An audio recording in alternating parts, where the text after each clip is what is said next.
Here this afternoon with Coach Lister. Coach, you guys are coming off a nice home victory against Lindenwood Belleville just a couple days ago. Now you'll take on the HAAC KCAC Challenge. You'll face an Ottawa squad and then a St. Mary's squad on Saturday. Talk about just kind of the state of the team right now heading into this weekend. We had a good solid win against Lindenwood on Tuesday. Obviously for us, we wanted to get back on the winning track after a couple tough games out in Colorado that we didn't play very well in as a team for 40 minutes. Thought we had a good effort on Tuesday and a really nice second half and had some positives we can build off of, and got back to playing the kind of basketball that we need to be successful.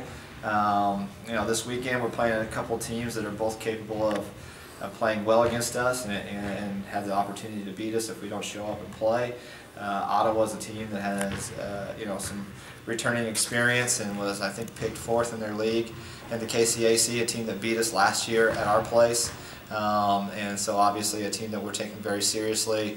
Their point guard is very good, and their post players are physical kids that can really get after it on the glass and attack and be aggressive. So we're certainly going to have to make sure we're ready to go against them. They can spread the floor and shoot the basketball, and they always play very hard against us. It's kind of a rivalry, even though we don't really meet more than once a year, and sometimes on neutral sites. The girls know each other, and they play hard against each other. So it'll be a great game. It'll be something, obviously, for our girls. Our 1 o'clock game will be a little bit different as well, but more like what we will have during conference season when we play at 2 o'clock. So it's something for us to really get out there and be tested against a good basketball team. And St. Mary's has a bunch of new faces. And they kind of rebuilt their team. They struggled last year. They weren't picked very high in the league this year, but that's based on people not knowing their personnel. They've gotten their season off to a decent start. They played some good competition. But they're a little bit more athletic this year. They have some kids that can really score, and they're a little bit bigger as well. They're gonna be a better rebounding team, and then we're playing them on their home floor, so they're gonna be ready to go. Both of these games are important for us. We need to come out and establish what we do really well, which is rebound the basketball.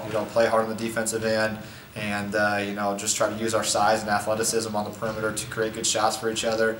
But we've got to play with a lot of passion and energy, more so than we did maybe over the last 3 games, and make sure that we're putting together a good 40 minutes of basketball as we move towards conference play. Coach, your team has shown really good depth, especially last game against Lindenwood Belleville.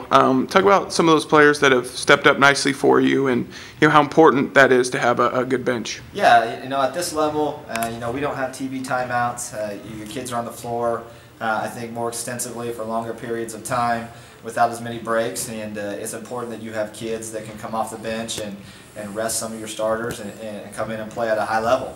I think the last 3 years we've done a really good job of utilizing our bench depth. We feel like we've got kids that can play that are on our roster that maybe aren't in our starting 5, but kind of get that 7 through 12 on our roster and aren't going to drop off much compared to what our starters are. So it's just really about kids making the most of their opportunities. Mackenzie Cook did a really good job the other night of taking advantage of some minutes on the floor. Jamie Hodge really played well, and it's something we kind of talked about in the locker room. Those kids shot really high percentage shots. They didn't force things. They played good defense. They kept the momentum going in the second half, and we kind of built a lead, and they were able to help sustain that. But those kids are very important to who we are and what we do, and you can't replace having that kind of depth on the floor as the season moves forward in particular, because it keeps everybody fresh and you have a lot of confidence in a lot of different kids. So if somebody's not having their best night, you can step in with somebody else and have them play at a high level. So very proud of them. They did an awesome job for us in the second half in particular.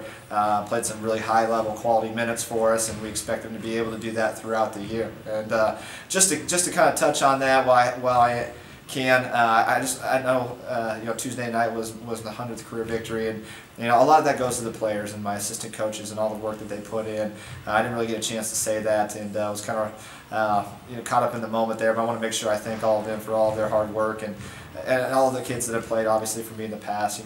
Winning is about what they do and how hard they work and how they perform, and the staff that does that as well. I want to make sure I thank them for all their support and everything they've helped me accomplish in my career. Coach, thank you for your time. Good luck this weekend. Thank you.